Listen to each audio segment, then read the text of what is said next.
Good morning, everybody.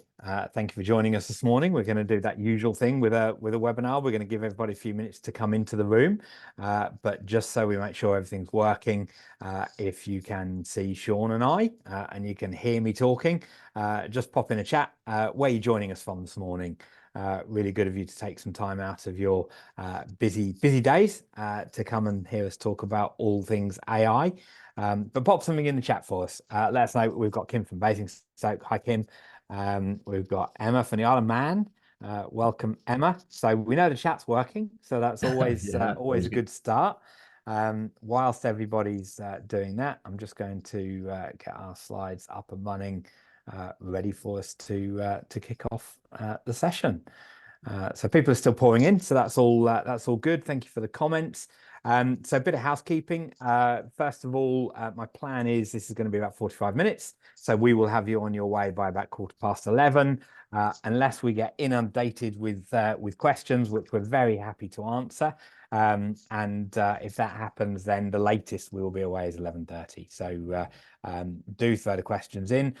This is going to be a really interesting session today. So there's two things. Firstly, if you have specific questions, pop them in the Q&A box, and we'll do our best to either answer those by chat functions as we go through, or we will discuss those questions as part of the session.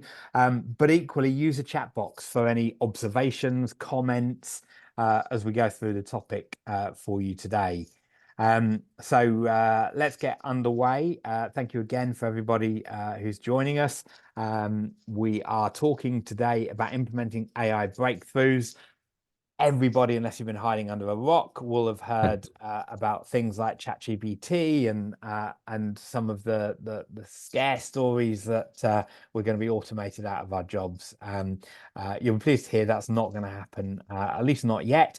And what we're going to do today is really start exploring and talking about some of the ways that we can use technology and AI specifically to automate the mundane and really give us an opportunity to focus on the things that clients really care about and really value.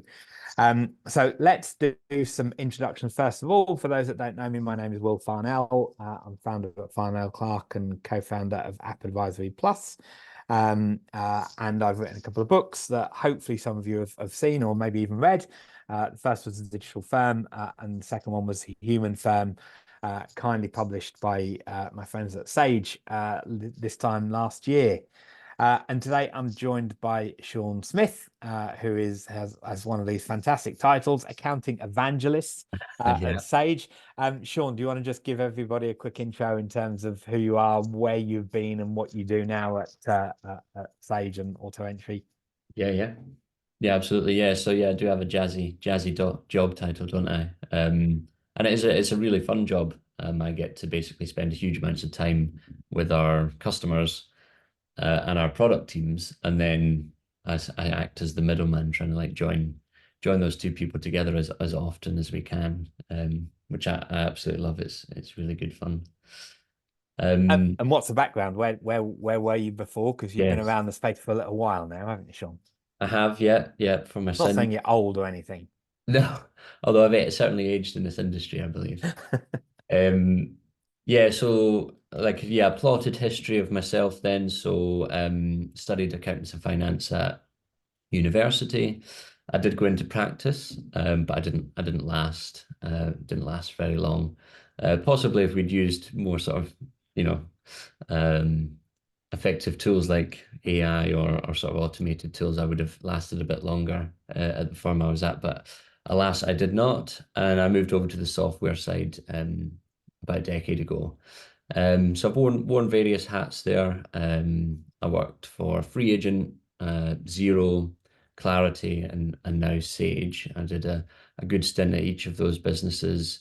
And kind of doing what I've always done is using that accounting background and that accounting knowledge and experience that I kind of had to travel around many different firms in the country, helping them to um, refine their processes, use better tools, implement those kind of changes, design new service branches, all sorts of things I've ended up doing across the years. So that's kind of my like professional background, I guess, and then from like a personal point of view, I'm a keen tennis player.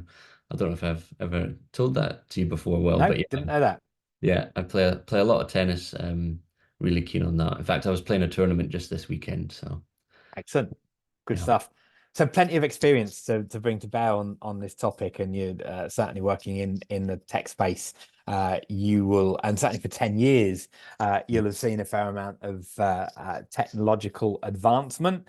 Mhm. And I would imagine, like me, you're still slightly frustrated by the real lack of adoption that we see, which is going to be really relevant as we talk about the topics Yeah. today, both in terms of kind of how the technology has moved in 10 years that you've been involved in the space, and almost the 15 years now since I first started using cloud accounting tools. So we'll share some of that as we go through, because I think it's really Absolutely. relevant when we talk about AI and the way that AI is going to be adopted. So thank you for that intro, Sean. I'm going to come back Oh, to you're you in a welcome. Yeah, minute to it's fine. kind of give an intro on auto entry as well. But just so everybody knows what they're in for today, this is our broad agenda.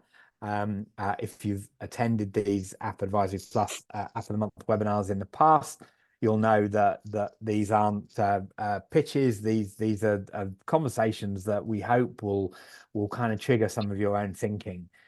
So what Sean and I are going to talk about today is kind of we're here to talk about AI. So what's generative AI, which is the bit that everybody seems to be getting really excited about at the moment. Mm. Where can we find it? Where's it come from?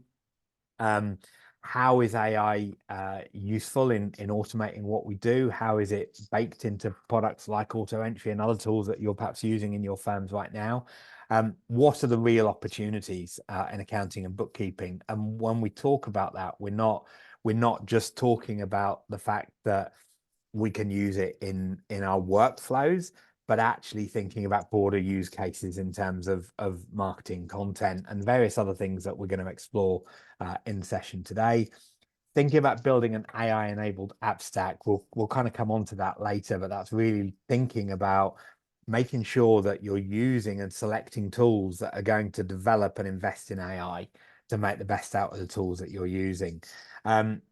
But those that have heard me speak before will know that the people element of all of this is really close to my heart. Having written a book called The Human Firm, this is about how do we remain human. And as I was writing the book, ChatGPT hit the headlines, and it actually influenced the way that the book was ultimately structured. And we did actually get ChatGPT to write a couple of small sections of the book Uh, in the hope that we'd try and find see if people could identify which bits of it were written by ChatGPT. But we have time for Q&A, so if you've got questions during the session, chip in and ask them. So before we kick off with this broad range of topics, Sean, just in case anybody doesn't know about AutoEntry, do you want to just kind of give a heads up of who AutoEntry are, where you come from, what you do, and how it fits into the Sage product range? yeah, absolutely. So I think what I'll do is I'll steal a phrase that I've heard you use before, Will. So AutoEntry is a pre-accounting tool. Excellent. Um, yeah, so it's data capture, right? So receipts, invoices, bank statements, all the kind of information you need for your bookkeeping can be captured, processed, and sort of through integrations pushed into your bookkeeping software. Um, that's kind of the crux of it, I suppose. It started over in Ireland. I believe it was called uh, I, Oxrex, I wasn't can it? I can never remember. I think everybody called it something different because it Yeah, could be OCRX. They that's had it. Yeah, Statement Rec as well, which was another product. absolutely. Yeah. And I mean, sorry, I'm interrupting your Oh, that's fine. spiel here on auto entry and Sage, but I was around this space for a long time ago, and there were a small number of pioneering tech startups, and the precursor to what became auto entry were one of those. They were one of the few Yeah, yeah, people that you went to an Accountex event, which is also 10 years old, 11 years old, I think, this year, Accountex. And statement rec and OC recs, or what, however you pronounced it at the time, Yeah. were one of those exhibitors that were there, that were doing kind of really cool stuff, Yeah. that really kind of opened up the opportunity to rethink about the way we delivered services. And we're talking about AI today, but elements of what AutoEntry and other early players were doing there is they were using elements of AI to improve the way that we did the work that we did, and it Yeah. was through elements of machine learning and character recognition, and all of this stuff that is still part of what we refer to as AI. So just reminiscing on the past there, Sean, Yeah. but sorry, Yeah. No, carry no on. worries at all. Yeah. In fact, I even believe the founders of that original product, I think they went to primary school together. They did. Yeah, yeah. Yes. So Yeah. like they've been together, yeah, a long, long time. But yeah, so that's the history, I guess, behind AutoEntry. They're now part of the Sage family. So you get that sort of that they're built into our new package actually. So you, of course, you can still buy them or use them separately. So they integrate with all the products that they did beforehand. That's not changed at all. But they're sort of fully integrated now into our new Sage for Accountants suite, which comes with the jazzy tagline of proposal to advisory. So it's everything you kind of need between those two points. And AutoEntry kind of really solves our data capture piece of that kind of puzzle. Yeah. It's included in our essentials package there as well. So if you're looking to try out the full suite, you can try AutoEntry that way, or of course you can come to us directly. But yeah, that's like Perfect. a very brief intro to AutoEntry for you. Thanks, Sean. No. And hi, Russell. Nice to have you on the call. Russell said that invoices still come through as OCREX or OCRX, which confuses the AP teams. So clearly there's some legacy stuff Yeah. in there as well. So excellent. Thank you for that intro. So let's get cracking on the discussion, Sean. So AI. I mean, we touched on it a moment ago. It's been around a really long time, and I say I was writing the book kind of last September time, I think it was, when ChatGPT kind of hit the news, and all of Yeah. a sudden it was like this thing just appeared out of nowhere. And clearly it didn't, and it had been developed for some time. But all of Mhm. a sudden it's like something happened, and everybody was talking about ChatGPT. Yeah. And in a very short period of time, we've started to see bits added to our LinkedIn where you can rewrite a post with AI Yes. and everything else. So when we talk about kind of generative AI, which is what ChatGPT as an example of, Yeah. what is it? What are we talking about? So what we're talking about is AI, I guess, but what we're talking about is the ability for the machine or tool to create something which it never really did before. So it was able to understand and maybe analyze and things like that, but there was never really the capacity to generate or create content or information off the back of it. So that's what this new generative AI, that's why it's such a sort of landmark kind of piece of improvement, is that it's able to create something new that wasn't in existence before. So whether that's a piece Yeah, of copy or an image or a book, poetry, whatever it is, like it can now create this, which it was never able to do before. There's a few examples, isn't there? So we're talking about ChatGPT because I think they're maybe winning on the kind of branding and headlines kind of piece, aren't they? But there's Bard from Google, and then you've got Copilot as well coming out of Microsoft, haven't you? So there's a few of yes, them in there. yeah, But and that's what it is. yeah, and You're everybody quite right. sees It's creating. everybody sees the fun stuff, don't they? So like the Yeah, image creation and yeah. the kind of using ChatGPT to write content, because That's what I thought you were going to admit to there when you said ChatGPT came out as I was writing my book. I thought you were going to say, yeah, it wrote the whole you've got book. the whole No, thing no, it for didn't. It me. was Yeah. me. It was me, I promise. But yeah, it's that we kind of lash on to the fun stuff, don't we? And Yeah. the accessible stuff. But again, what we've got to be, I was either reading something in preparation for this, and I think somebody said it's almost like, and it might have been Keir. We're going to share a link to a webinar that AutoEntry did where Keir did some demonstrations of some use cases of ChatGPT that was really enlightening. So take a look at that. We'll send a link to everybody that registered after the session. But wherever I saw it, it said using kind of generative AI is a bit like taking on a junior member of staff. Mm.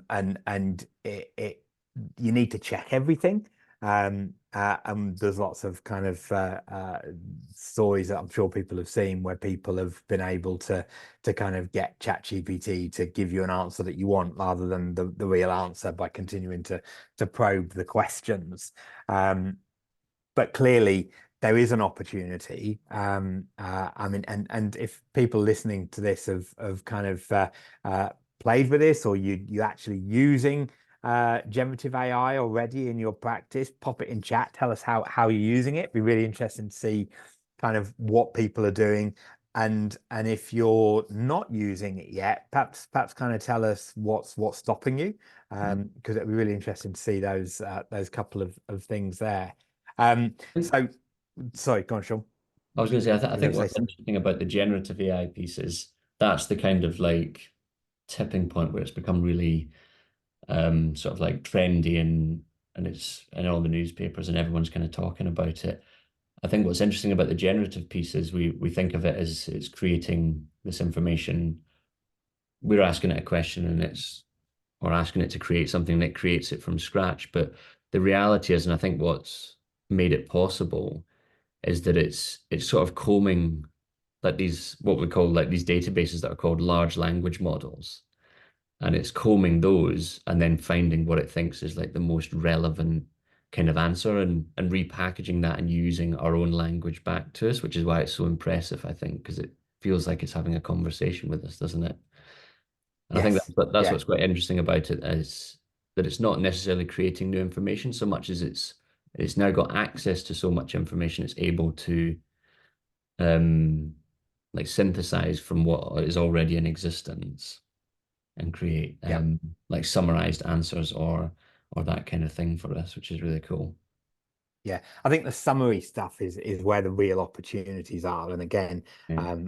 the demo that Keir did was looking at gave an example of the NI changes that happened at the back end of last year, Oh yeah, and yeah. asking ChatGPT to summarize effectively the changes to NI, but then being able to say to it, draft me an email with a catchy title that I can send to clients explaining the new NI changes. Yeah, So that's clearly an example of how we can use it, but it kind of reinforces the fact that we've got to check the accuracy. So yeah, again, coming back to that idea that it's like having a junior member of staff, yeah, you wouldn't let a junior trainee send an email to a client saying, "Hey, here's the new NI changes." yeah, We've got to exactly. have some robust controls in here, and just in terms of asking that question. So Russell said playing currently around fact checking, whether that's checking the facts of what ChatGPT is given, but wider use cases to be reviewed around building and training a GPT database to pull information from various sources. And again, I think in the example and demo that Keir did, we started to build a bot that would only search the HMRC website, for Yeah, example. you can So add parameters using these to it, tools right? Yeah, internally, yeah, because let's face it, many of us will revert to Google from time to time to try and get that validation of what we're doing. But here we have the opportunity to say, well, actually, I only want you to look at this resource here. I only want you to look at this website or whatever. Um, so it's not Kim like says, totally open source because of course that's a bit dangerous. Then it becomes a sort of Wikipedia, doesn't it, where anyone can write a this is it. paragraph. As much as I love Yeah, and Wikipedia, I think it's super useful. You have to kind of take it with a pinch of salt, don't you? Because anyone can update it. Whereas I yes, suppose if you limit the parameters, like you're saying there in that example, only going to the Gov website, you're then knowing that that's yes. coming from like a trusted source of information. Yeah. And we're jumping around a bit here, but that's fine, I think, and because there's the risks as well, isn't there? So anything, particularly if you're using kind of open API, anything you upload into ChatGPT goes into the big library Mm. of content that ChatGPT uses. So one of the things that I've spoken to a few people about is is what are firms doing in terms of building procedures and processes and stuff in their employee handbooks about the use of AI, Mm, because we're in a world and an environment where we are dealing with confidential, sensitive data. absolutely. Yeah. So we need to be really clear in terms of kind of how we're using that data. But again, just some examples here. So Kim says she's using it for research and pulling together courses, webinars, articles, and posts that I can rewrite as my own. And I think that's really important, that kind of Yeah. rewriting it as your own, Yeah. because Very I important. don't know if anybody else has found it yet. Is like certainly on LinkedIn, you I've can seen that. see Yeah. the ChatGPT responses, can't you? The comments on posts, because it almost regurgitates the post. Yeah. Um, yeah, I guess you're seeing that as well, Sean. Yeah, yeah, yeah. And I thought you were, sorry, I maybe jumped in too early. I thought you were going to refer to the bit where it says rewrite your post with AI. Yes, yeah, You write out your bit and then it sort of adds emojis and splits out the paragraphs and things like that. So it's very good at like the structure of things. But I think yes, to Kim's point, it's important to kind of double check the actual like the meat of the yeah. content. Like it'll give you a great structure and it'll be grammatically correct and all that kind of stuff, but we're just really making it your own or like double checking that core content is still really important, I think. Yes, and I don't know if anybody else has spotted it yet. One of the key kind of giveaways that something is written in ChatGPT is the last paragraph starts with "in conclusion." So it's like if people are writing stuff and you see it and it ends up with "in conclusion" in the last paragraph, the likelihood is they've used ChatGPT to write that. So these are some of the examples of how, look, these tools are here to create, and we can talk about any of the technology that we're using, the bank feed technology that we're using in our general ledger softwares.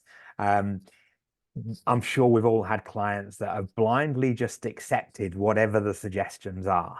Mm, And this is the point. So much of this is about, we have to make sure we maintain that human layer, that quality check, and everything else over and above what we do.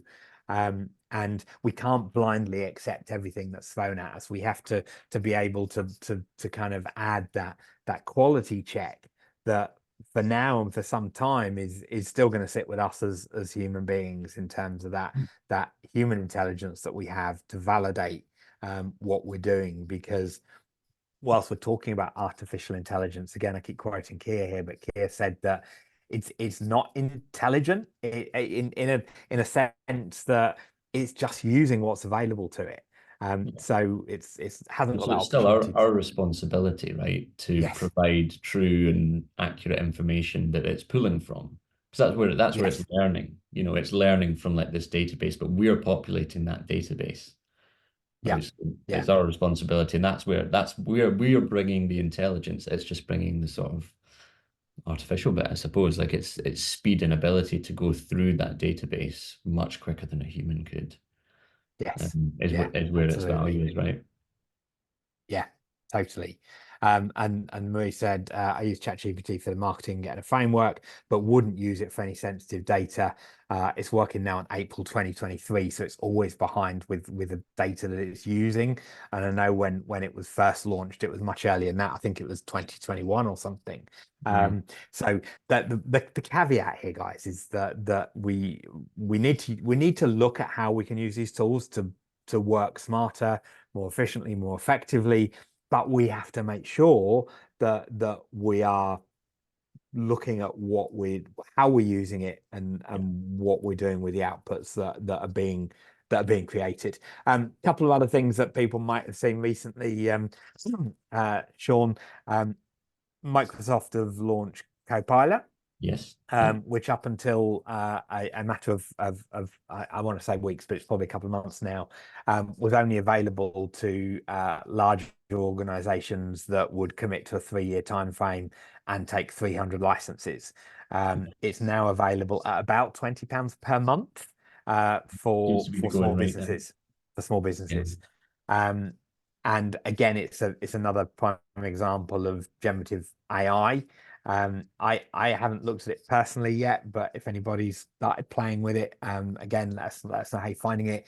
But it must be going another level to the kind of the elements of what would appear to be generative AI in tools like PowerPoint. Because if you were creating a PowerPoint slide, you'd have on the right hand side the ability to kind of apply design templates and Yeah, everything else, exactly. wouldn't Yeah. you? So have you done anything with Copilot yet?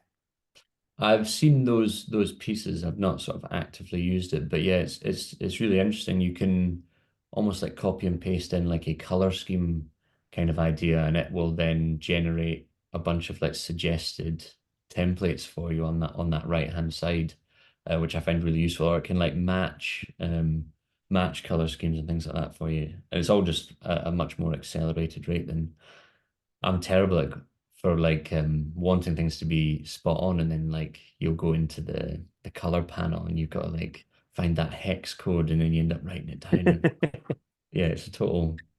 You end up like falling into this sort of like mine of trying to like get it all right, and it just does that for you now, which is really cool. But that I've not really used it a huge amount, and that's kind of Yeah, like and Emma's asked a really interesting question. I think Kia, who's in the background here, can probably answer that for us on the chat. And it's who owns the copyright on images from AI generated systems. My understanding, and Kia yeah. will correct me if I'm wrong, is that ultimately there kind of is no copyright, because it's not owned by anybody. So it's like if you create content in ChatGPT, it's free to you for you to use, and you're technically not breaching anybody's copyright. And I think there's certainly been discussions around this, because if you say create me an image in the style of Banksy, for example, then AI is going to create an image using that style. So it's like, well, hang on a second, and you've used kind of a style here that is unique to an artist. And I think it's the same with kind of music and stuff as well. So there are many battles, I think, to Mm, be played out over the coming years, as we see how AI is used and deployed, and everybody can see in the chat there Kia's answer. But yeah, absolutely, it's a massive area of contention and debate, mm, and is almost inevitably going to end up in legal battles to some degree, when people are able to kind of definitively monetize mm, perhaps other people's creativity and everything else. So it's yeah, not an area of the conversation I expected us to get to, but really key, Emma. So thank you for flagging that, because Emma says, what's stopping the AI system creating the same image for someone else asking the same thing? And yeah, I don't know the answer to that, but it's going to be interesting to see how that works. So the big question, I guess, Sean, is like what do we think firms of accountants and bookkeepers are going to do? Do we see that everybody's going to jump on the AI bandwagon? My own take on this is that we've had access to cloud accounting technology for the best part of 15 years now. And anybody that's heard me speak will know that I still regularly quote this 20% adoption number. And however I look at it, I still struggle to get beyond 20%. So if we're saying that there's been technology in available for the best part of 15 years, and only 20% of the UK accounting and bookkeeping market are using it effectively, yeah. and this is basic automation stuff here. Um, the likelihood that everybody's going to go out and start investing in their own AI just seems like totally and utterly unrealistic and unlikely, with the exception of the big firms that I'm Mm, sure are making huge investments into this space. So as the average accountant bookkeeper on the high street, we're going to be dependent on our vendors, aren't we? I think that's the reality, that mhm, it's down to Sage. yeah. And Steve Hare, the CEO, posted recently about the fact that SMBs. It's really important that SMBs are not left behind Mm. in the race for AI. So we are dependent on vendors like AutoEntry, like Sage, to build this this AI into the products and then show us how to get the best out of it. Yeah, Is that absolutely. your view on this? Where do you see firms kind of looking to use AI to Yeah. improve what they do? Yes, I think it's an interesting question. I think generative AI is new, right? So it's an interesting, we can have an interesting chat about how we kind of see firms maybe leveraging generative AI as that's a kind of a new space they can operate in that might give them some sort of competitive advantage. But what's interesting is that anyone that's using, Sage Bookkeeping or AutoEntry or Dext or Zero or whatever it is, they're already using AI.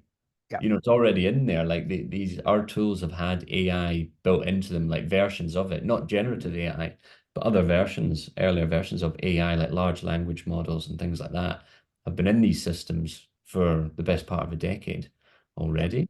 yeah, So, when you talk about that 20% adoption, 20% of the industry is already using AI as a competitive advantage then yeah. by by those kind of measures. Um, so I guess like how do we see firms leveraging it? Well, it would be the other 80% adopting what's already in existence, Yeah, because that would be using AI to their advantage, right? yeah. But I suppose the topical or the interesting bit is how can maybe that 20% that have got that bit nailed, how can they start leveraging this generative piece To and stay ahead, almost like stay ahead of the curve, accelerate, isn't it? Yeah, yeah, and accelerate or sort of amplify that competitive advantage that the generative AI could give. yeah. Um, Um, yeah. and I don't know if that's people listening have seen it before, but Gartner have what they call the hype circle or hype cycle. Sorry. So if you want to Google the Gartner hype cycle, and you'll see what I'm talking about here. And generative AI, so tools like ChatGPT, are right at the peak of the hype cycle. So what Gartner say is that we see this hype and it kind of goes up and then it tails down as people start to kind of get over the initial hype of ChatGPT. Mm. And the thing to remember is right now we are at the peak of the hype around what this stuff will do. And what it means is that everybody gets really excited about it, and then over a period of time, people start to kind of really identify where the real value of this stuff is. So a number of tech vendors very quickly chucked ChatGPT driven functions into software, particularly around kind of practice management solutions and things like that, with the ability to be able to create draft emails using different tones of language and things like that. Um, it would be really interesting to know what the adoption of those kind of tools are, because this is the first sign of kind of generative AI in this sense being built into the products that we're using. So if anybody's using any of those tools, again, let us know if you're actually using this stuff, or Mm. if it is just kind of, I don't want to use the term gimmicky, because this is serious technology that has the capability to really make a difference to kind of what we do. Um, I think the but obvious we the are at obvious top of that hype. ones. Oh, sorry. I was going to Go on, say Sean. like the obvious use cases are like getting it to do like the heavy lifting sort Yeah, of stuff. So like examples might be like I've seen it within like CRM systems. So like your history of conversation with a client, for example, might go on for years and years and years. I mean, I'm sure, Will, you've probably got clients that you've had for 20, 30 years maybe kind of idea. And you could use a generative AI, these large language models or the vendors of those softwares could build into it so that it can read that history and give you like a plotted summary kind of idea. So then a new member of staff or someone taking on that client for the first time can really get up to speed with that customer's journey. Um, yeah, in a matter of minutes, right? Like maybe yeah, half an hour, for example. Whereas, goodness, how long would it take to go through an entire email history of a client over 10 years or even Yeah. like 6 months, it would take a long time, wouldn't it? So I Yeah. think that might be an example of how it can be leveraged. Yeah. Um, or to Kim's point in the chat, and I'm going back to that, she was saying that she uses it to create templates and then she refines the wording herself. I think that's a great use for it, isn't it? Because That's it. Yeah. I always struggle when I'm writing any kind of original content or anything new. I kind of sit there with writer's block for ages. I'm like, oh, what should I do? Where do I start or whatever? Yeah. ChatGPT can be that kind of initial push to beat that inertia to sort of be like, well, why don't you write it in this structure and why don't you write it about this or whatever? And Yeah. then you kind of take that and roll with it. That's it. I think, and actually, this is an evolution, isn't it, of like having templates tucked away in your file stores and things, and you pull Yeah. out a template. And what we're going to see is, and again, this comes back to the point that when we think about use cases for accountants and bookkeepers, so much of it's going to come from the vendors.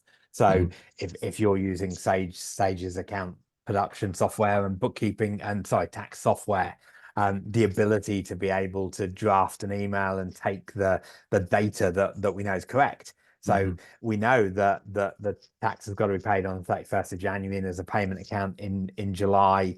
We know what the values are. So the ability to be able to say, right, click a button and create an email to this client telling them what their liability is, include the computation, tell them when the dates are, give them the payment references.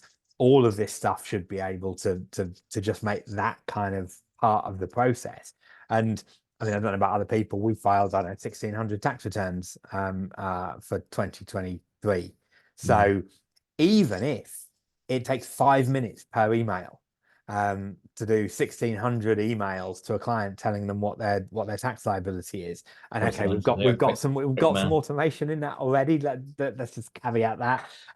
But I know lots of firms that won't have that automation. So the ability to be able to create those emails, because I think when we talk about how can we use AI to do our job better, our instinct is to go straight into the the the the kind of the creation of what we do. So the accounting workflows, the bookkeeping workflows.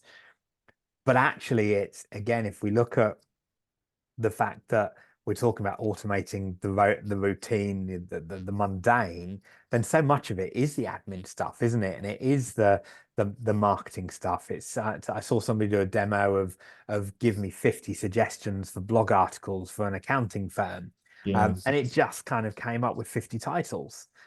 So it can do the thinking and that initial kind of heavy lifting for you, because what you do with the output is then down to you, isn't it? That's your own. Yeah. Yeah, absolutely. So Yes. where else can we kind of make use of this stuff? And Yeah. I guess it's about, you got to think outside the box in terms of you're limited by your own imagination here in terms of how you use it. Yeah. Yeah, so I think, I mean, we've talked a bit about like this content creation piece where you can use it to create like copy or marketing material or blog ideas or whatever it is. I think that's kind of like the shiny kind of exciting stuff, I suppose, because that helps accountants maybe step out of like what they know themselves really well to do something that's maybe outside of their comfort zone and get that helping hand to do it. I think an interesting part of AI that I kind of wanted to maybe touch on a bit is like its ability to, similar to that CRM example, it's like anomalies and things like that. The anomaly detection and things like that are really powerful. Yeah, Um, Within like tools like AutoEntry and Sage, for example.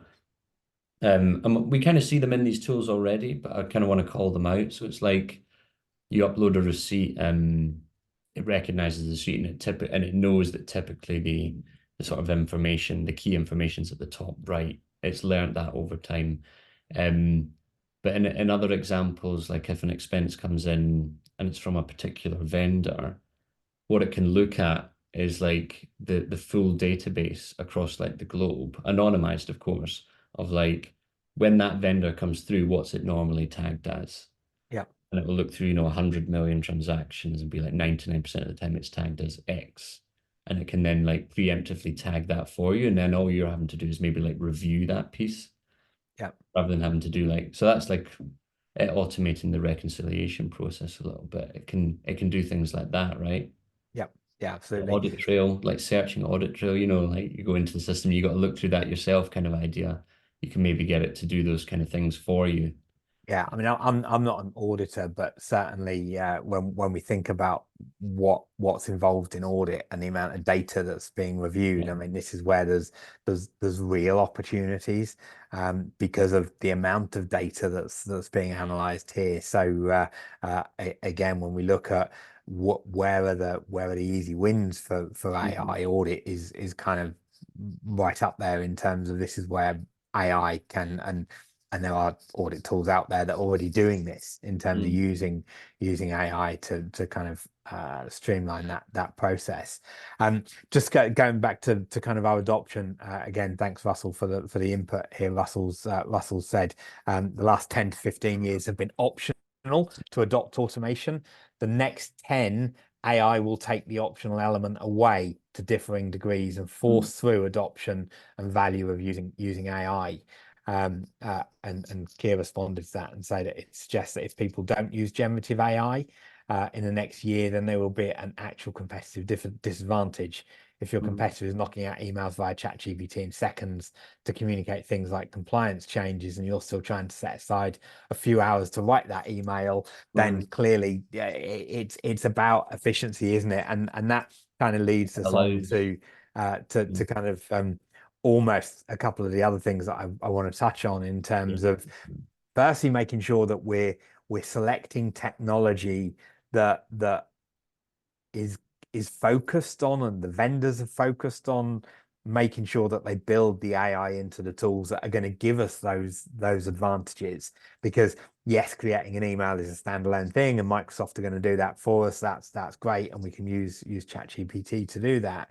But we want everything integrated. We want we want the APIs to be able to say, right, we want an email, but we want you to pull data out of Sage or AutoEntry or wherever you've got data, or your Carbon, your practice management solution, whatever.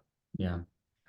So we need to make sure, and it's questions that we should be asking our vendors in terms of what are you doing. So this is that idea about building an AI enabled app stack, Yeah. because we've got to look ahead. Changing software is painful. Yeah. Yeah. So I we know want to get our that. choices right in the first place. Any thoughts on that, Sean? Yeah, I think it's super important, right? I think certainly in the last 5 years of doing my role, and you're an example of this as well. Like I've worked with firms that have picked a particular tool or software or whatever it was, and kind of ran with it and implemented it, and then found that it didn't integrate, or it wasn't it wasn't like developing as fast as they kind of needed, and that kind of idea, like it wasn't moving with the time, so they've had to then change again. And I think what the learning from that, I suppose, is what we're seeing here, like making sure that when you're choosing a vendor or a tool to work with, that you're asking them the question, like, are you working on AI? Like, is it in your roadmap? To what extent is it in your roadmap? Is it like a Yeah, key part, a key pillar of your like business strategy? Because if you're not asking those questions, you could be partnering with a vendor that it's not. And then, of course, that leaves you, like we were sort of saying in the chat here, it leaves you in that sort of competitive disadvantage place where you're already behind and then having to change to a tool that maybe is adopting AI in a better way to yeah, catch up. So it's like yeah. you're almost like getting hurt twice there, right? Yeah, and we haven't even talked about things like RPA today. Mm. So robotic process automation and various other things that again are just different elements of artificial intelligence. Yeah. So there's so much more to kind of look at and think about, and we need to be specific when we're asking those questions of vendors, because if you said to most vendors, are you using AI, most would say, yeah, of course we are. But so much of what people talk about as AI is really just kind of basic automation. Yeah. So we need to be a bit more specific in terms of how are they planning on using generative Mm. AI to enhance functionalities and what Well, they do. yeah.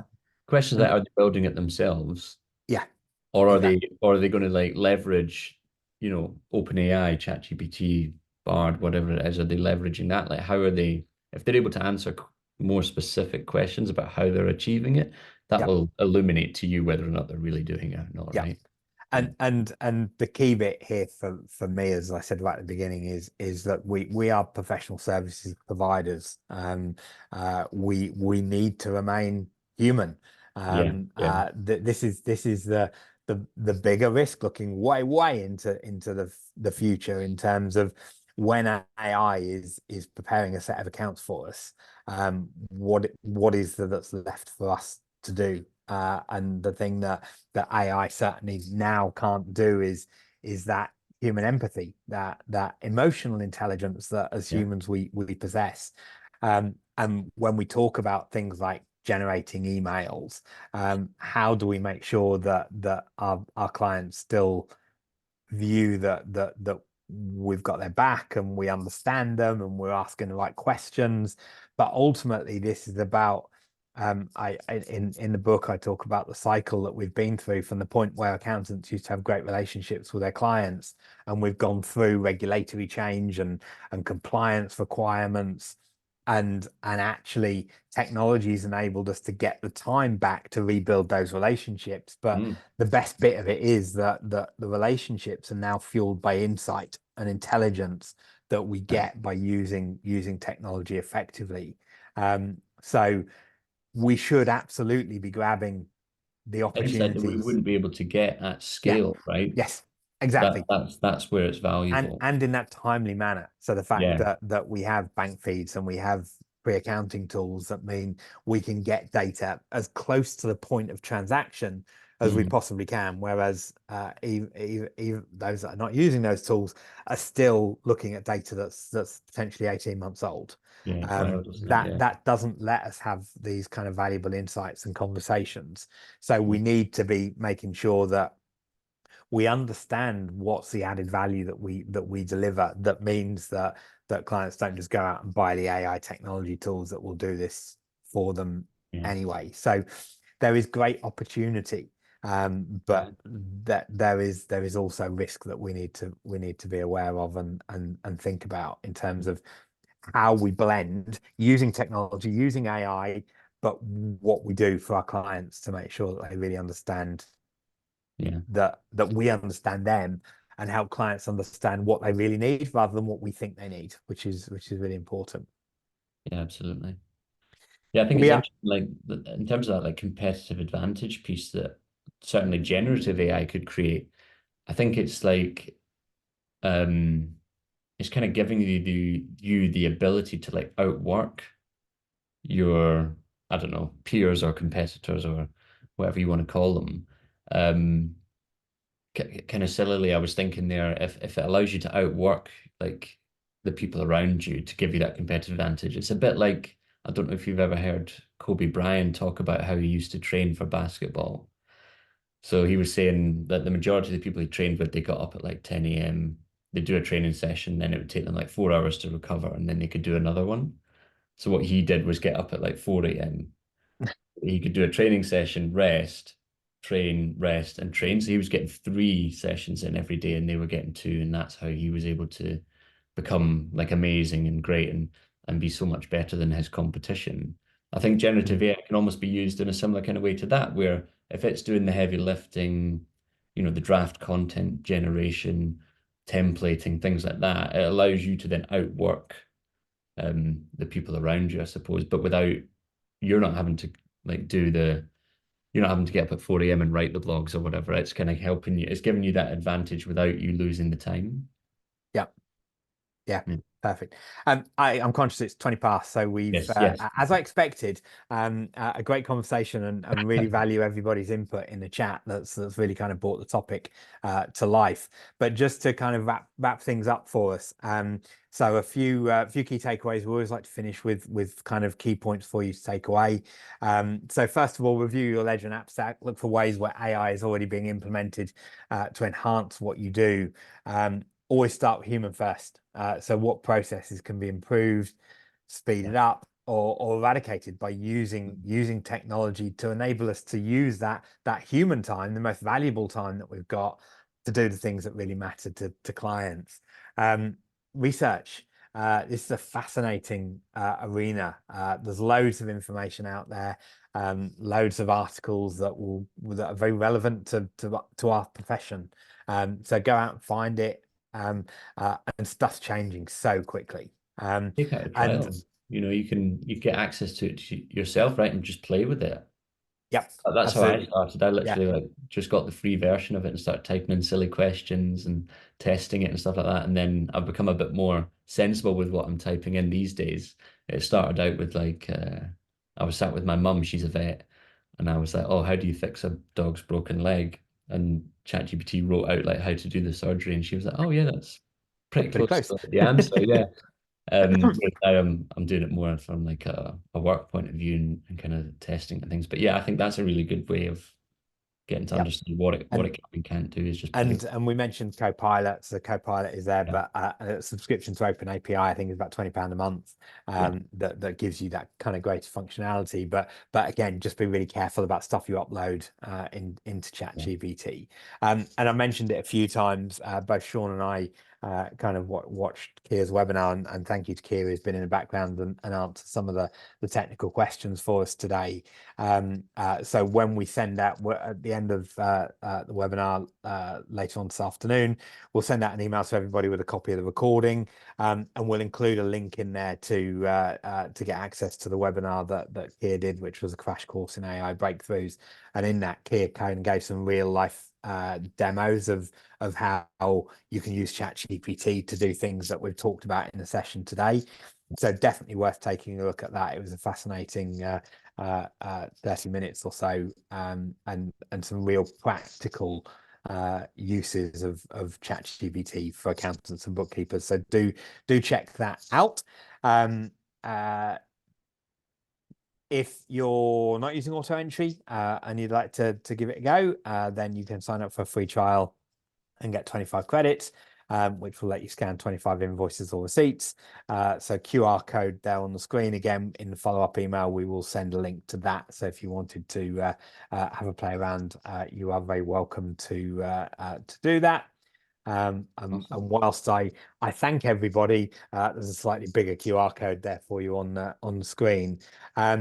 So this has been amazing, Sean. A really Yeah, interesting conversation. yeah, I'm yeah. sure my knowledge Feels like of we could talk for hours about it, right? We're only um, just scratching the yeah, surface. absolutely. So my understanding of generative AI has gone up just through the conversation today, and hearing other people's comments in terms of how they're using it. So massive thank you to everybody that contributed thoughts into the conversation. Emma and Russell spring to mind there for being super involved, and Kim and Marie as well. So thank you to you guys for sharing your thoughts and understandings.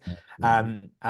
Really appreciate you taking time out of your day to join us today. Thank you for staying the course as well. And finally, Sean, thanks for joining the session today. Yeah, And thanks to Kira in the background for those answers. So look forward to seeing everybody on next month's webinar. In the meantime, have a great rest of the week, and we will see you all soon. Thanks, yeah. Sean. Thanks, everyone. Take care. Thanks, Will. Cheers. Thanks, Cheers. everybody. Bye. Bye for now.